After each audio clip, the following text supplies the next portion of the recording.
பௌர்ணமி அன்னைக்கு காலையிலேயே நேரமாக கிளம்பியாச்சுங்க. பௌர்ணமி அன்னைக்கு திருவுக்கரை வகரகாளியம்மன் கோயிலில் வந்துட்டு விளக்கு போட்டு சாமி கும்பிட்றதுக்காக கிளம்பிட்டோம். நம்ம அந்த வழி போகும்போது என்னென்ன கோவில் தலங்கள் இருக்கோ அதுக்கெல்லாம் வந்து போவாங்க. ஸோ ஒரு நாள் டூர் மாதிரி. ஸோ அப்போ ஃபஸ்ட்டாக போனது வந்து இந்த கோயில் தாங்க. இந்த கோயில் பார்த்திங்க அப்படின்னா வேப்பிலைக்குட்டை, நாமக்கல் மாவட்டம், ராசிபுரம் வட்டம்னு நினைக்கிறேங்க. அங்கே வந்து இந்த கோயில் வந்து அமைஞ்சிருக்கு. ஸோ கோவில் பார்த்திங்கன்னா அவ்வளோ ஒரு பிரம்மாண்டமாக அழகாக அவ்வளோ பெரிய எப்படி சொல்கிறதுங்க, இடம் நல்லா பரவலாக சூப்பராக கட்டியிருந்தாங்க கோயில். நான் வந்து இதுதான் ஃபஸ்ட் டைம். இது ஆல்ரெடி யாராச்சும் போயிருக்காங்களா என்னன்னு எனக்கு தெரியல. எனக்கு தெரிஞ்சு நான் இப்போ வரையும் இந்த கோவில் தலங்களில் வந்துட்டு நான் வீடியோஸில் எதுலேயுமே நான் பார்த்தது கிடையாது. இதுதான் ஃபஸ்ட் டைம் நான்.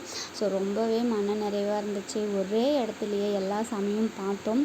அதில் மெயின் வந்து பார்த்திங்கன்னா ஓம் சக்தி அம்மன் இருக்காங்க, அப்புறம் சிவன் பார்வதி, அப்புறம் 48 அடி உயரத்தில் பார்த்திங்கன்னா 8 கை அம்மன், காலபைரவர், அப்புறம் நம்ம முருகர் 3 பேரும் 48 அடி உயரத்தில் வந்து அங்கே அமைஞ்சிருக்காங்க.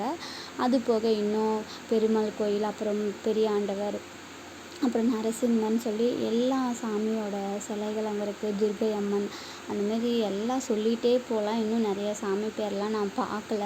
இன்னும் நிறையா சாமி வந்து அந்த கோவில் தலத்தில் வந்து இருந்தாங்க.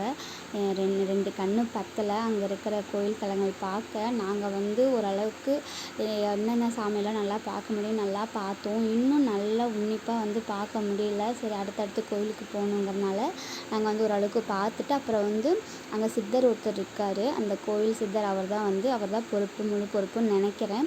ஏன்னா அவர் தான் பேனரில் பார்த்திங்கன்னா இருக்கார் பாருங்கள், இந்த பேனரில் தான். ஸோ அந்த கோயில் சித்தர் அங்கே இருக்கார். அவர் வந்து தேங்காய் வச்சு பலன் சொல்கிறாரு. தேங்காய் நம்ம அங்கேயே வாங்கி அவர் தான் உடைப்பார். நம்ம கையால் நம்ம தேங்காய் எடுத்து அவர்கிட்ட கொடுத்தோம்னா அவர் உடச்சி அந்த தேங்காய் உடஞ்சதை வச்சு பலன் சொல்கிறாரு. எல்லாமே கரெக்டாக இருக்குது. பலன் சொல்லி அதில் ஏதாவது குறைகள் நிறைகள் இருந்தாலும் சொல்கிறாரு. குறை இருந்துச்சுன்னா அதுக்கு பரிகாரம் பண்ணுறதையும் சொல்கிறாரு. அதனால் நல்லா சொன்னார். நாங்கள் போன எல்லாருமே பார்த்தோம். ரொம்ப மனநிறைவாக இருந்துச்சு. கண்டிப்பாக வந்து இந்த கோயில் போய் பாருங்கள். அதேமாதிரி உங்களுக்கு ஏதாவது குறைகள் இருக்கா, குழந்த பாக்கியம், வீடு கட்டுறது, வியாபாரம்னு எல்லாத்துக்கும் நீங்கள் கேட்கலாம். இதுக்கு தான் கேட்கணுன்ட்டு இல்லை, எல்லாத்துக்குமே நீங்கள் கேட்கலாம். அப்புறம் நம்ம முருகரை பார்த்துட்டு மன நிறைவாகிடுச்சு. ஸோ கண்டிப்பாக போய் பாருங்கள். நான் அடுத்து என்ன கோயிலுக்கு போனேன், என்ன சாமியை பார்த்தேன்னு சொல்லிவிட்டு கண்டிப்பாக இன்னொரு வீடியோவில் அப்டேட் பண்ணுறேன். இந்த வேப்பிலைக்குட்டை இந்த இருக்கிற சாமி கோயில் வந்து கொஞ்சம் ஒரு கிளிப்பாக எடுத்திருக்கேன். ஓரளவுக்கு கொஞ்சம் ஜூமில்.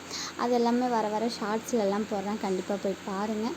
இந்த வீடியோ பிடிச்சிருந்தால் லைக் பண்ணி சப்போர்ட் பண்ணுங்கள். மறக்காமல் சப்ஸ்கிரைப் பண்ணிக்கோங்க. அப்போ தான் நான் போடுற வீடியோ வரும்.